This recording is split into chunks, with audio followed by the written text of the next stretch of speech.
Air force तीन अधिकारी बहिष्कृत पाकिस्तान में ब्रह्मोस क्षेपणास्त्र पड़ा घटन बहिष्कार करा जायछि। चलित वर्ष मार्च 9 तारिख में एक ब्रह्मोस क्षेपणास्त्र आकस्मिक भाव में फायर होता। यह भारत सीमार 100 किलोमीटर दूर में पाकिस्तान पटे खसीला, किंतु मिसाइल वार हेड नथिबारु कौनसी क्षति घटी नथिला। एने आपत्ति उठाइथिला पाकिस्तान भारत को सतर्क मध्य कराइथिला। यार तदंत पई कोर्ट ऑफ इनक्वारी गठन होइतिला। यह पछरे 3 जण अधिकारी त्रुटि सामना को आसीछि। तुरंत सेमानंकु बहिष्कार करा जायछि। सेमानंकु बहिष्कार करा जायथिबा एयरफोर्स पक्षरु एक विवृत्ति कुहा जायछि। ए 3 अधिकारी स्टैंडर्ड ऑपरेटिंग प्रोसीड्योर एसओपी भूल करथिले। 3 जणक भितरु जणे ग्रुप कैप्टेन एवं 2 जण विंग कमांडर।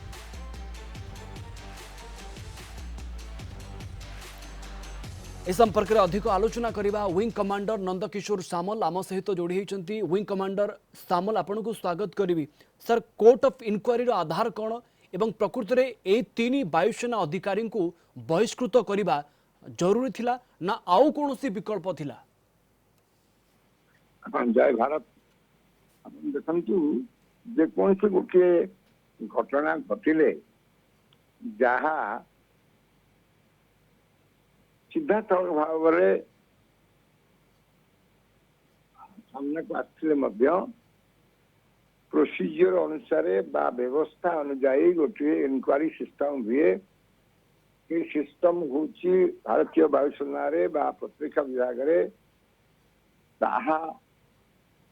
जो स्थान घटी था से पाखरे थिबा responsible station authority station commander बा सेटिकार सही एरिया जे कमांड इंचार्ज अच्छी एयरफोर्स कमांडिंग इन चीफ तार निर्देश अनुसार इनक्वारी करा दरकार। कहीं ना ये साधारण घटना हुए कि क्षेत्र में विशेषकर ब्रह्मोस्त्र ता पाकिस्तान टेरिटोरी को चली गला, यह एक भीषण अपराध एवं यह गोटे केयरलेस सिस्टम बोली कार्य बोली धराजिव।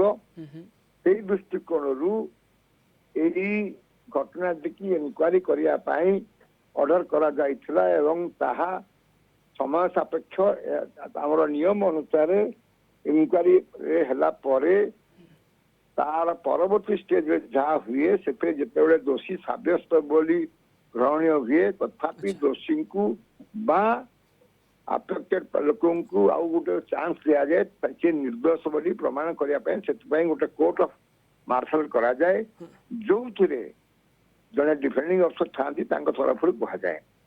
आपण प्रश्न है बाहर करने दरकार जो अपराध कले जो अपराध करने द्वारा दुईट देश मध्य विरक्ति बा असंतोष जागृत है जहाँ फल भारतीय विमान बाहिनी प्रतिरक्षा विभाग बदनाम है आमर दायित्व थिबा लोक माने अफसर माने बा अन्य माने निजर केयरलेस व्यवहार जोगु।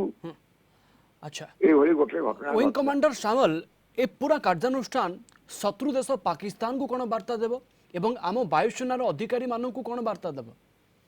देखो पाकिस्तान को वार्ता देला जे एभली गोटे कार्य करिथ्रा द्वारा आमे बहुत पनिशमेंट देलु एवं एकदम स्ट्रॉन्ग आमे एक्शन नेलु जा फल एमाने आमे खाली इनक्वारी करनी एवं तांकर दोष बाहर कर चाकरी बरखास्त करदेलु।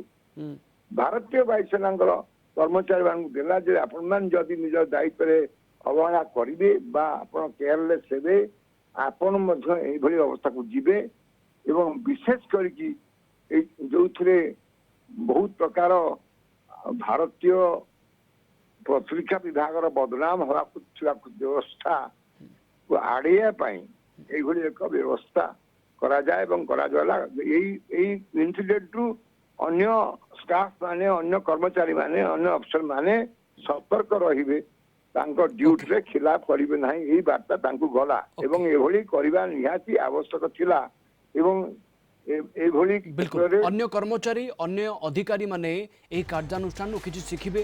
अनेक अनेक धन्यवाद। अधिक आलोचना विंग कमांडर नंदकिशोर सामल आम सहित जोड़ी होते अधिक आलोचना करुଥିଲେ।